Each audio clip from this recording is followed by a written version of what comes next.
सुप्रभात बच्चों। आज हम यही खोया हुआ आदमी जो है इसका आगे का वीडियो देखेंगे। ये दूसरा वीडियो आपका। देखिए, अभी तक हमने देखा कि खोए हुए आदमी आने के बाद में गांव में क्या क्या परिवर्तन हुआ। गांव के लोगों ने उस खोए हुए आदमी को अपना सा कैसे बना लिया और उस खोए हुए आदमी ने भी गांव वालों को कैसा अपना बना लिया। अब देखेंगे आगे। एक गांव में वृद्धा थी। उस वृद्धा को एक ख्वाब आया था। वृद्धा यानी वह कि जिसकी उम्र हो चुकी है, ज्यादा मराठीत मध्ये पण म्हातारी, ठीक है। वह गांव में एक वृद्धा थी। उसने रात में एक ख्वाब देखा था और उसे ख्वाब में क्या लगा था कि उसका जो कई सालों पहले खोया हुआ लड़का है, वह लड़का उससे मिल चुका है और वह लड़का कोई और दूसरा नहीं, वह वही खोया हुआ आदमी है जो गांव में भूला भटका आ गया था। दूसरे दिन जब उस बूढ़े औरत ने जब वही ख्वाब खोए हुए आदमी को बताया, तब उस खोए हुए आदमी ने बिना कुछ सोचे समझे उस खोए हुए आदमी ने भी उस बूढ़ी औरत को अपनी माँ कहते हुए उसकी जिम्मेदारी संभालने का या उसका जीवन पूरी तरह सफल करने का निर्णय लिया। वह औरत भी ये थी कि वह एक गरीब स्त्री थी जो घास काटकर उबले यानी अपनी गौरिया, ठीक है, उबले थाप कर पेड़ पौधों की लकड़ियां इकट्ठा करके हुए अपना जीवन व्यतीत करती थी। यानी वह खुद मजदूरी करके खुद ही अपना जीवन व्यतीत करती थी। उस खोए हुए आदमी को बहुत खुशी हुई कि वह एक माँ को, ऐसी माँ की जो खुद का जीवन खुद व्यतीत करती है, उस माँ को उसने अपने साथ रहकर उसकी सेवा करने का जो निर्णय लिया, इससे उसका जीवन भी धन्य हो गया। धीरे धीरे गांव वालों को खोए हुए आदमी के बहुत अलग अलग प्रकार के गुण पता चले। एक तो पहला गुण बताया उसकी मधुर आवाज का, ठीक है। दूसरा गुण यह पता चला कि मानो वह खोया हुआ आदमी ऐसा था कि जिसको गांव में जो पहले ही आपत्तियां आती है, जो संकट आते हैं या गांव में जो कुछ होने वाला है, उसका पहले ही अंदेशा होता था। इसी पर उन्होंने कहा है कि उसका एक दूसरा गुण बताया है कि वह पशु पक्षियों से मानो बात करता हुआ दिखाई देता था। आपको भी पता है कि हमारे घर में अगर कोई छोटा सा कुत्ता पाल लिया हो तो हम भी उसके ऊपर प्यार से हाथ रखो तो उसे भी क्या करते हैं, अपनी भाषा समझ में आती है और उस कुत्ते का भी हमें प्यार समझ में आता है।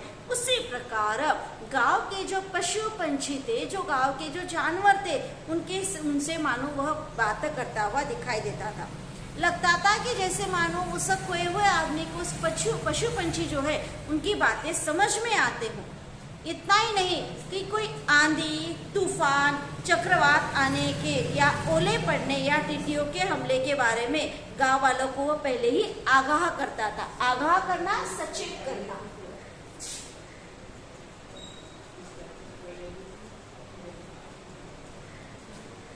आगाह करना यानी सचेत करना। देखिए, क्या था ये खोए हुए आदमी का कि अगर उसे लगता था कि गांव में कोई आंधी आने वाली है, कोई तूफान आने वाला है या चक्रवात जिस प्रकार रहता है वो आने वाला हो, या बहुत बड़े ओले पड़ना या टिड्डियों का, यानी जो गारा रहती है ना, जो बर्फ के वो पड़ते ऊपर से बादलों से, वो टिड्डियाँ अगर पड़ती हो तो उसके बारे में, या अगर बहुत बड़ा तूफान आने वाला हो तो उसके बारे में यह खोया हुआ आदमी गांव वालों को पहले ही सचेत करता था, आगाह कर देता था। आपको पता है कि हम जब ज़्यादा बारिश आने वाली हो तो हमें भी न्यूज़ के द्वारा बताया जाता है कि जो भी नदियों के किनारे आसपास जो भी गांव है उनको सूचना दी जाती है सतर्क रहने के लिए। उसी प्रकार यह खोया हुआ आदमी भी क्या करता था, अगर गांव में कोई तूफान आने वाला हो, कोई आंधी आने वाली हो तो वह भी गांव वालों को पहले ही सूचित करता था, सचेत कर देता था। और इतना था कि वह जो भी भविष्यवाणी करता था वह भविष्यवाणी सच होती थी और वह गांव वालों को मुसीबतों से बचाया करता था। ऐसा लगता था कि गांव के लोग भी सोचते थे कि वह ऐसा इंसान था कि जो ऊपर आकाश की तरफ देखकर मानो भगवान से बातें कर रहा हो। उन्हें लगता था कि ऊपर जो भगवान बैठे, गांव वाले जो अनपढ़ थे, जिनके लिए भगवान ही सब कुछ था, उन्हें ऐसा लगता था कि सच में ये गांव वाले को ऊपर के साथ में यानी भगवान के साथ में कोई कनेक्शन होगा, कि ऊपर आकाश के ऊपर देखता है, भगवान से बात करता है और वही भगवान से बात करते हुए वह गांव के लोगों को बचाता है।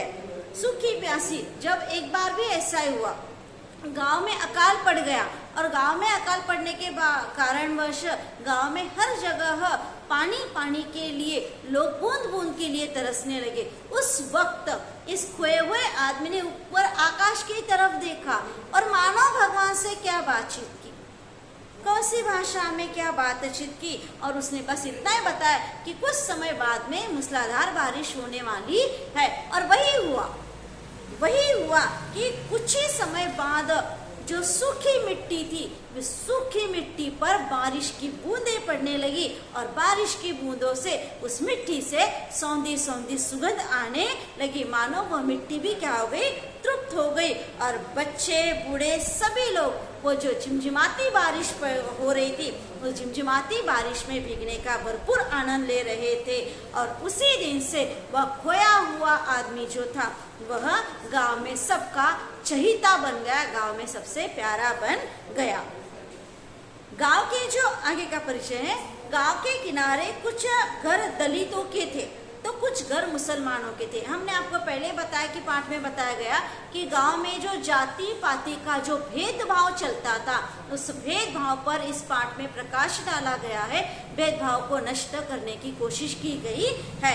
तो यही बताया गया है कि आपको भी पता है कि गांव में अधिकतर मात्रा में जाति के कारणवश या जिसकी जो जाति है वह अलग अलग प्रकार के विभागों में रहता है। पूरा गांव अगर एक जगह हो फिर भी गांव में जाति के अनुसार अलग अलग प्रकार से लोग रहते हैं। जैसे बंजारों का तांडा जो रहता है वो अलग रहता है, ठीक है, मराठों का अलग रहता है, अदर जो शेड्यूल क्लास रहते हैं उनके अलग अलग रहते हैं। उसी प्रकार गांव में भी जो पददलितों के घर थे और जो मुसलमान लोगों के घर थे, वह जो कुछ छोटे जाति के थे वो गांव के बाहर रहते थे। तो गांव कुछ जाति के लोग उनसे अलग रहते थे।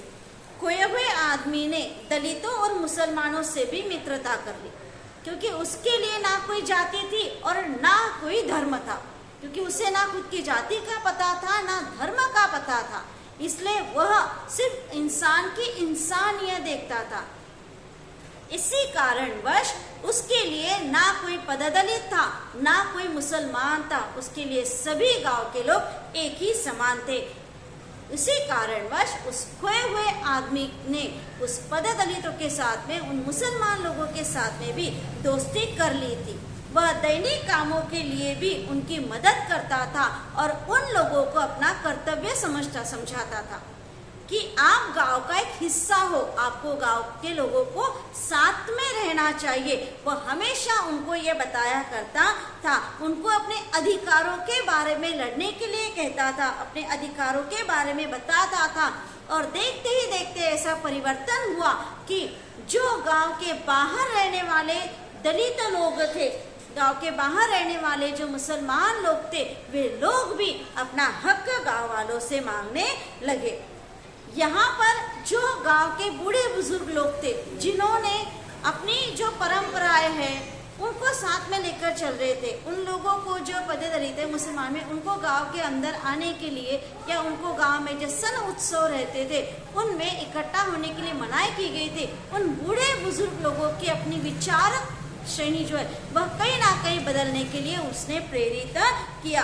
उस बूढ़े इंसानों को जो गांव के पंच परमेश्वर कहा जाता है, उनको समझाने की कोशिश की और धीरे धीरे गांव में परिवर्तन होता गया।